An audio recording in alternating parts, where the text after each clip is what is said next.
আশুরার রোজা এটার ব্যাপারে আল্লাহর প্রতি আমার ধারণা হলো যদি কেউ এই রোজাটি রাখে আল্লাহ সুবহানাহু ওয়া তাআলা তার পূর্বের এক বছরের ছোটখাটো গুনাহগুলো মাফ করে দিবেন। আগামী শুক্রবার আমাদের দেশের হিসাবে আমাদের হচ্ছে আশুরা, ২৬ তারিখ আমাদের, এই ২৬ তারিখ আমাদের জন্য আশুরা। সুতরাং আমরা চাইলে বৃহস্পতি শুক্র ২ দিন আমরা সিয়াম পালন করতে পারি, ২৫ এবং ২৬ অথবা ২৬ এবং ২৭। এখন প্রশ্ন উঠতে পারে যে শুক্রবার রোজা রাখা তো হাদিসে নিষেধ আছে। আশুরার রোজাটা আমরা কোন দিন রাখবো, ৯ তারিখ নাকি ১০ তারিখ? আর এই দিনে হযরত হোসাইন রাদিয়াল্লাহু তাআলা আনহু কারবালার ময়দানে শাহাদত বরণ করেছিলেন। এবার আসেন বর্জনীয় কি, যে কাজগুলো আপনি করবেন না। এই জন্য আশুরার রোজা কয়টা রাখতে হবে? নবী করিম সাল্লাল্লাহু আলাইহি ওয়াসাল্লাম বলেছেন, সিয়ামু ইয়াউমি আশুরা আহতাসিবু আলাল্লাহি আন ইউকাফিরা আস-সানাতাল্লাতী ক্বাবলাহা।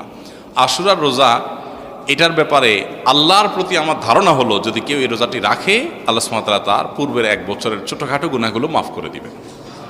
বান্দার হক বান্দার কাছ থেকে মাফ নিতে হবে, কবিরা গুনাহ তওবা করতে হবে, ছোটখাটো গুনাহগুলো এই আমলের মাধ্যমে আল্লাহ সুবহানাহু ওয়া তাআলা মাফ করে দিবেন। এছাড়া আশুরার রোজার আরেকটা বিশেষ ফজিলতের দিক হলো রমজানের রোজা ফরজ হওয়ার আগে, এমনকি হিজরতেরও আগে নবী করিম সাল্লাল্লাহু আলাইহি সাল্লাম মক্কা যখন ছিলেন কুরাইশরা আশুরার রোজা রাখত। বছরে একটা রোজাই ছিল রমজান রোজা ফরজ হওয়ার আগে, সেটা হলো এই আশুরা। এবং নবী করিম সাল্লাল্লাহু আলাইহি সাল্লামও সে রোজা রাখতেন। মদিনায় আসার পর তিনি ইহুদিদেরকে দেখেছেন যে তারা আশুরার রোজা রাখে। অতএব তাদের রোজা রাখা দেখে নবী সাল্লাল্লাহু আলাইহি সাল্লাম জিজ্ঞাসা করলেন, তোমরা রোজা কেন রাখো? তারা বললো, এই দিনে মুসা আলাইহিস সালামকে আল্লাহ সুবহানাহু ওয়া তাআলা বিজয় দিয়েছেন, সেজন্য আমরা তার প্রতি শুকরিয়া আদায় করে রোজা রাখি আশুরার রোজা। তখন নবী করিম সাল্লাল্লাহু আলাইহি সাল্লাম এই ঘটনার পর নবী সাল্লাল্লাহু আলাইহি সাল্লাম বললেন, তাহলে আমরা বরং মুসা আলাইহিস সালামের প্রতি আল্লাহর অনুগ্রহের কারণে আরো বেশি শুকরিয়া আদায় করার আমাদের হক অধিকার আছে, আমরা তার প্রকৃত অনুসারী, তার কথা আসলে আমরা মানি, অতএব আশুরার রোজা আমরা রাখবো। তবে তাদের থেকে নিজেদের রোজাকে বৈচিত্র্যপূর্ণ স্বাতন্ত্র আনার জন্য নবী সাল্লাল্লাহু আলাইহি সাল্লাম বলেছেন তারা আশুরা রোজা রাখে একটা, আমরা রাখবো। কারণ নবী সাল্লাল্লাহু আলাইহি সাল্লাম তার জীবনের শেষ বছর বলেছিলেন যে আমি যদি পরবর্তী বছর বেঁচে থাকি তাহলে লা সুমান্না তাসিআ ওয়াল আশির, তাহলে মুহররমের 9 এবং 10 এই 2 দিন রোজা রাখতাম। এই জন্য আশুরা রোজা কয়টা রাখতে হবে? 2টা রাখা হলো সুন্নাত, আর সেই 2টা রোজা 9 এবং 10। এখন প্রশ্ন উঠতে পারে যে শুক্রবার রোজা রাখা তো হাদিসে নিষেধ আছে।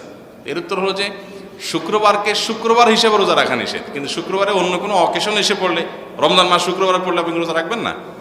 অতএব সেই হিসাবে আশুরা রোজার অংশ হিসেবে আপনি রাখতে পারেন। তাহলে এই বছর আশুরা রোজা 9-10 অথবা 10-11, তো 9-10 শাখাটা অধিকতর উত্তম, সে রোজা রাখবো।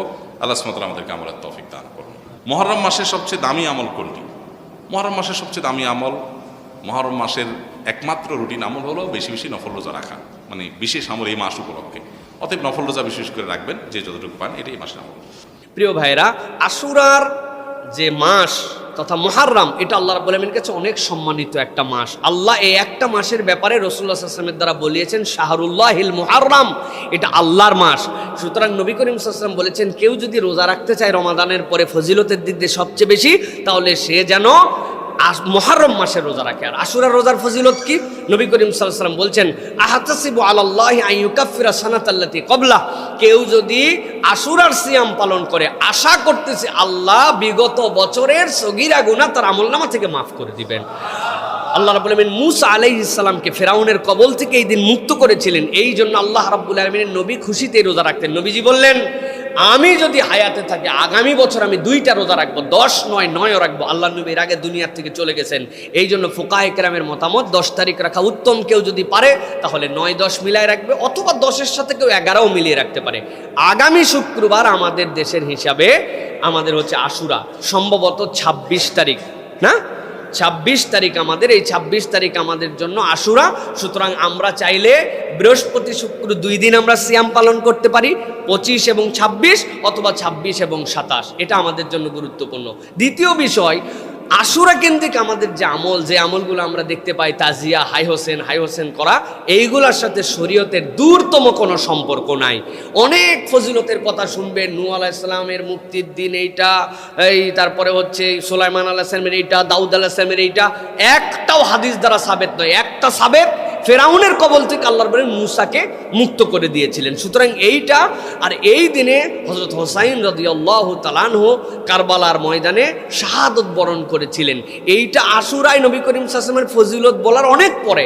সুতরাং এটার সাথে আশুরার মুহররমের যেই সকল কার্যকলাপ করে হোসাইন রাদিয়াল্লাহু তাআলা আনহুকে উল্টা প্রশ্নবিদ্ধ করা হচ্ছে, তিনি ছিলেন আহলে বাইত, তিনি রাসূল সাল্লাল্লাহু আলাইহি ওয়াসাল্লামের দৌহিত্র, তিনি হচ্ছেন সাইয়্যিদা শাবাব আহলিল জান্নাহ, জান্নাতের যুবকদের লিডার। তার ব্যাপারে গান বাজনা বাদ্য উতাল পাতাল কাজ যেগুলোর সাথে শরীয়তের সম্পর্ক নাই, আপনি হয়তো ভালোবাসার জন্য প্রকাশ করতেছেন, কিন্তু এই ভালোবাসা আপনার শরীয়তের মানদণ্ডে উত্তীর্ণ না হলে এইটা কখনো গ্রহণযোগ্য হতে পারে না। এই জন্য প্রিয় ভাইরা, এই সকল কাজ এইগুলা না করে হোসাইনি চরিত্র, হোসাইন রাদিয়াল্লাহু তাআলা আদর্শ, অসত্যের কাছে মাথা নত না করার মতো তার যে চরিত্র, এইটা আমার মধ্যে ধারণ করতে হবে। কি ফায়দা আছে এইটা আপনি পিঠের মধ্যে লাগায়া নিজেকে নিজে রক্তাক্ত করতেছেন, ঢোল বাজনা বাজায়া, যেটা ইসলামী শরীয়ত পছন্দ করে না, এটাকে ইসলামী শরীয়ত অপছন্দের তালিকার মধ্যে রেখেছে। সুতরাং আপনি সেটা করতেছেন। এগুলার সাথে আশুরার কোনো সম্পর্ক নেই। আশুরার আমল যদি কেউ করতে চায়, এই মাসে অধিক রোজা রাখেন, আশুরার দিনে 9 এবং 10 আপনি রোজা রাখেন, আর হযরত হোসাইন রাদিয়াল্লাহু তাআলা আনহুর যে আদর্শ, সে আদর্শ, সে সুন্নাহ, সেইটা ধারণ করেন। আহলে বাইতের প্রতি মহব্বত, আহলে বাইতের প্রতি ভালোবাসা, এইটাকে আপনি প্রকাশ করেন। হোসাইনের রাদিয়াল্লাহু তাআলার বিপক্ষে যারা কাজ করেছিল, যে চরিত্র তাদের ছিল, এই চরিত্র যেন সমাজের মধ্যে প্রতিষ্ঠিত হতে না পারে, এর পক্ষে আপনি অবস্থান গ্রহণ করেন, এটাই আপনার কাজ। সুতরাং এই ঢোল বাদ্য বাজে কাজ, এইগুলোর সাথে শরীয়তের সম্পর্ক নাই। আল্লাহ আমাদেরকে বোঝার তৌফিক দান করুন। আল্লাহর নবী বললেন, আশুরার রোজা সম্পর্কে আমি আল্লাহর কাছে আশা রাখি, যে ব্যক্তি আশুরার রোজা রাখবে, আল্লাহ রাব্বুল আলামিন তার পূর্বের 1 বছরের জীবনের গুনাহ খাতাগুলি মাফ করে দেবে। কয় বছরের? গত 1 বছরে যা গুনাহ করেছেন ধুয়ে মুছে আল্লাহ তাআলা সাফ করে দেবে। সুবহানাল্লাহ। কোন দিন? যে আশুরার রোজা রাখবে। ও কলিজার টুকরা ভাইরা আমার, এখন আপনারা প্রশ্ন করবেন, হুজুর আশুরার রোজাটা আমরা কোন দিন রাখবো? 9 তারিখ নাকি 10 তারিখ? 10 তারিখ। কয় তারিখ? আশুরা মানেই হচ্ছে 10। 10 তারিখ রোজা রাখবেন। ইহুদিরা যেহেতু একটা রাখতো, নবীজি বলছেন যে না, ইহুদির সাথে সামঞ্জস্য না করে তোমরা একটা বাড়ায় নাও, আগে একটা মিলায় নাও অথবা পরে একটা মিলায় নাও, তাহলে কয়টা হয়ে যায়? 2টা। হয় 9-10 রাখেন অথবা 10-11 রাখেন। এটা আমার নবীর কথা। তাহলে আশুরার যে আমল, 1 নাম্বার হচ্ছে, আশুরার আমলের 1 নাম্বার কাজ হচ্ছে এই মানে আশুরাতে আমরা রোজা রাখবো। সবাই আজকে নিয়ত করে ফেলি, জোরে বলি ইনশাআল্লাহ। এবার আসেন 2 নাম্বার কি? নফল রোজা বেশি বেশি করা। 3 নাম্বার তাওবা ইস্তিগফার বেশি বেশি করা। আস্তাগফিরুল্লাহ আস্তাগফিরুল্লাহ আস্তাগফিরুল্লাহ আল্লাযী লা ইলাহা ইল্লা হুয়াল হাইয়ুল কাইয়্যুম। যত নবী আম্বিয়া আলাইহিমুস সালাতু ওয়াস সালামদের উম্মতকে আল্লাহ রাব্বুল আলামিন এই মাসে মাফ করেছেন। ইউনুস নবীকে মাছের পেট থেকে আল্লাহ রাব্বুল আলামিন নাজাত দিয়েছেন। মূসা নবীকে আবার আল্লাহ রাব্বুল আলামিন ওই ফিরআউনের দলের সামনে থেকে মুক্ত করেছেন, নাজাত দিয়েছেন। আপনি যখন আল্লাহর কাছে বলবেন, আল্লাহ জীবনে অনেক গুনাহ করেছি মাহবুদ, তুমি ছাড়া কেউ নাই যে গুনাহগুলো আমার মাফ করবে। ও আল্লাহ, যদি এখন মাফ না করো, আমার যদি মওত হয়ে যায়, তাহলে আমার জাহান্নামে যাইতে হবে। ও মাহবুদ, তুমি আমার মাফ করে দাও, ক্ষমা করে দাও। আল্লাহ, তুমি ছাড়া কোনো মাহবুদ নাই, তুমি ছাড়া মালিক নাই, তুমি ছাড়া কোনো খালেক নাই।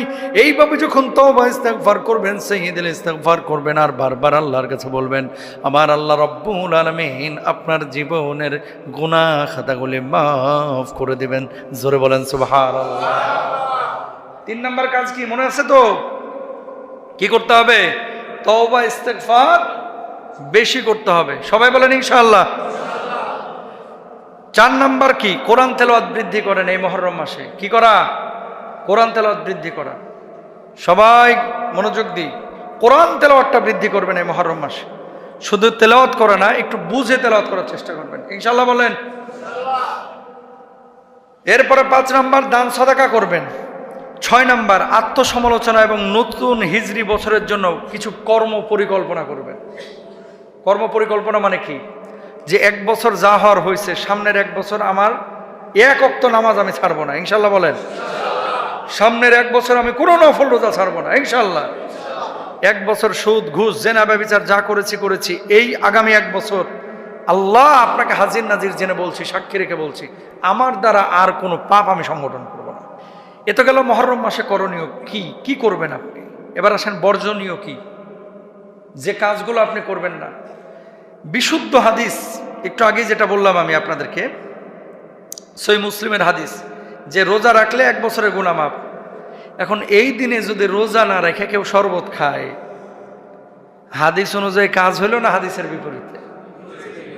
বিপরীতে। শাহাদাতে কারবালা, আহলে বাইতদের প্রতি ভালোবাসা। হযরত হুসাইন রাদিয়াল্লাহু তাআলা আনহু, তিনি আমাদের কলিজার টুকরা, আমাদের মাথার মুকুট। আমার নবীকে যেমন ভালোবাসি, হুসাইন হাসানকে রাদিয়াল্লাহু তাআলা আনহুমাকে আমরা তেমনই ভালোবাসি। কিন্তু এর অর্থ এই না ভালোবাসার বহির্প্রকাশ আমরা পিঠ দিয়ে রক্ত ছুটিয়ে দেখাবো। এর অর্থ এই না যে হাই হাসান হাই হুসান করে আমরা প্রলাপ করব, আমরা কান্নাকাটি করব। যেই দিন রোজা রাখার কথা বলা হলো সেটা কারবালার বহু আগের ঘটনা। আল্লাহর নবী নিজে বলে গিয়েছেন যে রোজা রাখো। এখন এই দিন আপনি যদি রোজা না রেখে শরবত খান, রোজা না রেখে শরীর থেকে রক্ত ছোটান, রক্ত বের করেন, হাই হাসান হাই হোসেন করে আপনি মাতম করেন, আপনি যদি রাত্রিবেলায় আপনার পটকাবাজি করেন, আপনি যদি এই যে তাজিয়া মিছিল করেন, যে সমস্ত কাজগুলো আমাদের অনেক ভাইরা বুঝে হোক না বুঝে হোক করছে, এই কাজগুলো আসলে শরীয়তের আয়নায় বা হাদিসের আয়নায় দেখা যায় না। এখন ওই ভাই কি বলবে? তাকে যদি বলবেন যে আমি করলে আপনার সমস্যাটা কি, তার জবাব কি জানেন? যে আমি করলে আপনার সমস্যাটা কি? তা আমি বলি যে আমার নবী তো বলে নাই, আপনি করবেন কেন? আচ্ছা আমি করে আমি জাহান্নামে যাবো, আপনার সমস্যা কি? আর কোনো জবাব আছে? পৃথিবীতে কোনো মুফাসসির কাবা শরীফের ইমামকে আনলেও হেরে বুঝাইতে পারতেন না। কথা বলে না কেন? কাবার ইমামকে নিয়ে এসেও যদি আরে বুঝান, ও বলবে যে আমি ঠিক আছে, এটা নাজায়েজ। কারেন্ট নাই। আচ্ছা তো বসেন, যে কথা বলছিলাম, এখন কোনো মানুষ যদি এই কথা বলে যে আমি এটা করে জাহান্নামে যাব, আপনার সমস্যা কি, এরে বোঝানোর আর কোনো ইমাম, খতিব, স্কলার কারো কি নাই, সাধ্য নাই। আর এ হচ্ছে পৃথিবীর সবচেয়ে বড় গোমরা মানুষ। কথা বলেন।